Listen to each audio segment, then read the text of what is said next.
नमस्कार, जय जिजाऊ जय शिवराय। आज पश्चिम महाराष्ट्रातील दौऱ्यातला दुसरा दिवस आणि मंगळवेढ्याच्या पुढे ना आपण आता मंगळवेढ्याच्याही पुढे आता पाटलांचा ताफा निघलेला आहे। आता आपल्या सोबत समाज बांधव आहेत, कट्टर आहेत, पक्षाला नेत्याला सोडून या ठिकाणी आलेले आहेत। धारूर बालासाहेब चव्हाण, तुमचा परिचय तुम्हीच सांगा समाज बांधवाला।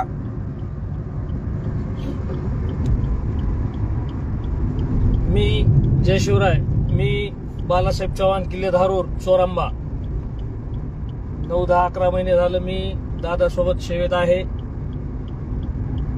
दादाच्या ताफ्याचं जेवण्याचं, राहण्याचं, खाण्याचं, पिण्याचं सगळं नियोजन आमच्याकडे असतंय। आज सोलापूरची रॅली उरकून आम्ही सकाळी 9:30 ते 10 वाजता सांगलीकडे रवाना होत आहोत। आता आम्ही मंगळवेढ्याच्या पुढे आहोत। सांगोला इथून 12-14 किलोमीटर राहिलेला आहे। तरी सर्व मराठा बांधवांना पश्चिम महाराष्ट्रातल्या माझी आग्रहाची विनंती आहे की त्यांनी सगळ्यांनी घराच्या बाहेर पडायचं आहे आणि पाटलाला आपल्या सहकार्य करायचं आहे, साथ द्यायची आहे।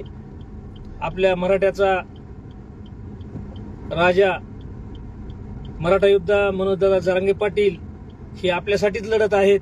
त्यामुळे कुणी घरी न बसता सर्व मराठा समाज बांधवांनी रस्त्यावर उतरायचं आहे, शांतता रॅलीमध्ये सामील व्हायचं आहे, ही माझी नम्र विनंती आहे। पण दादा, मला एक तुम्हाला प्रश्न विचारायचा आहे। मी हमेशा बघतोय तुम्ही हमेशा म्हणजे दररोजच तुम्ही जरांगे पाटलाच्या ताफ्यामध्ये कार्यक्रमाला असं तसं मला हमेशा दिसतात। तुम्हाला असं वाटत नाही का 9-10 महिने झालं, 1 वर्ष होत आलंय, खूप दिवस झाले, कटाळा झालाय, काम धंदे करावं, आपलं पोटा पाण्याचं बघावं?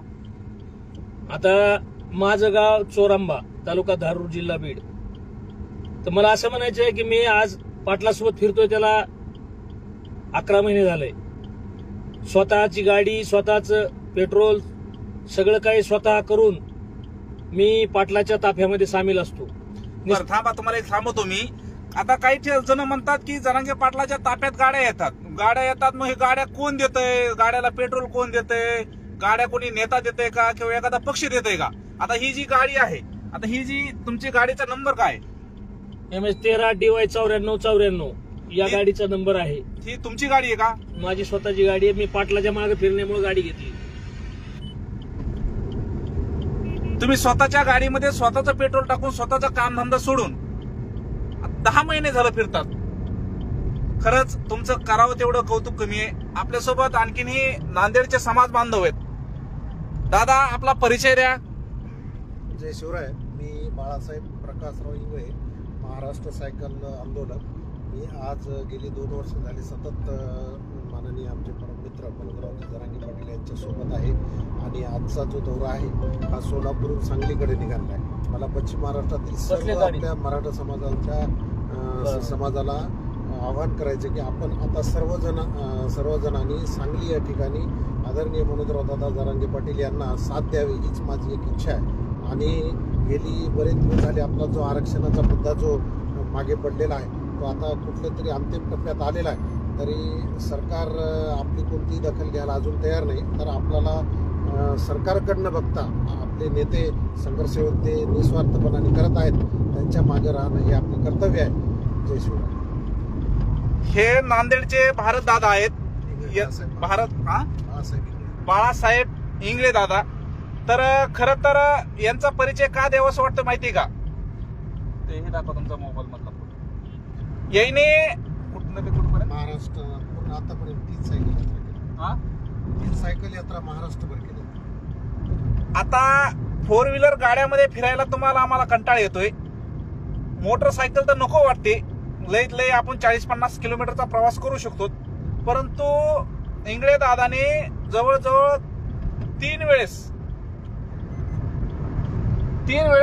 सायकलवर महाराष्ट्राचा प्रवास केलाय आणि नांदेड ते मुंबई सायकलवर गेले होते मराठ्यांना आरक्षण भेटावं म्हणून एकनाथ शिंदे साहेबांकडे। त्यांच्या मोबाईलमध्ये हा फोटो आहे आणि हे एकनाथ शिंदे साहेबांनी ट्विट केलेले, पोस्ट केलेली आहे। सांगायचं तात्पर्य एवढंच की आरक्षणाच्या लढ्यामध्ये सर्व जे उतरलेले आहेत हे सर्व गरजवंत मराठा यांनी खूप झिजवलेलं आहे. आता जर तुम्ही बघितलं 10 महिने झाले ही गाडी फिरते. आता 10 महिने झालं गाडी फिरते, गाडीत नाही सगळा कामधंदा सोडून समाज बांधव फिरायला लागलेत. का? कारण की येणारी पिढी ही आनंदात सुखात नांदली पाहिजे, राहिली पाहिजे आणि जरांगे पाटलाला आपण साथ दिली पाहिजे. बोला, जय शिवराय. बोला. सायकलवर आहे बाय. आता सांगोला सायकलवर गेले होते. एकदम बेस्ट काम आहे. बर, आता तुम्ही काम करणारे इकडे यायला सर्वच लागले का? एक नंबर आहेत. तुम्ही जर कुठे आता येणार आज नेमकं मग? सांगलीच्या जवळपास जर कुठे येणार असता इकडे तुम्ही? तर सांगलीच्या सांगलीला रॅलीमध्ये मुक्काम नक्की सामील व्हा. हजारोच्या नाही तर लाखोच्या सांगलीला तुम्हाला संख्येनं मुक्कामाला जेवावं लागेल आपल्याला ना? एक व्हायचंय. कारण की